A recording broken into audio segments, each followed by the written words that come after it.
কালকে সন্ধ্যেবেলা চলে গেছিলাম রৌনিকদা আর বেলিবিসার ওয়েডিংয়ে। এটা কিন্তু আসলে সৌরভের একটা ক্লায়েন্ট, কিন্তু ক্লায়েন্ট বলে মনে হয়নি, কারণ ব্যবহার এত ভালো। আর এই যে ব্রাইড বেলেমিসা, এত ভালো ব্যবহার আর এত মিষ্টি লাগছিল ওকে।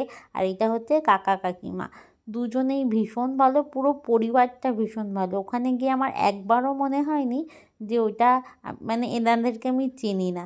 আর এখানে দেখো মেয়ে হচ্ছে ওর বাবার কোলে উঠে গেছে, ওর বাবাকে তো একদমই কাজ করতে দিচ্ছিল না।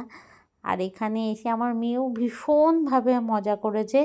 আর এখানে দেখো সৌরভ কাজ করছে ওদের, আমার এত ভালো লাগছিল, ভীষণ প্রাউড ফিল হচ্ছিল আর ভীষণ আনন্দও হচ্ছিল। আর দেখো মেয়ে ওর বাবার কাছে গিয়ে বারবার জ্বালাতন করছিল, একদমই কাজ করতে দিচ্ছিল না।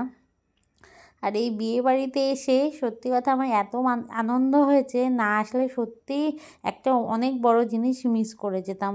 সৌরভের প্রায় ক্লায়েন্টের সাথেই খুব ভালো সম্পর্ক, যদিও সবাই এই সম্পর্কটাকে সারা জীবন ধরে রাখতে পারে না। সবার মানসিকতা তো আসলে সমান নয়, সে যাই হোক না কেন, সেটা যার যার রুচিবোধ।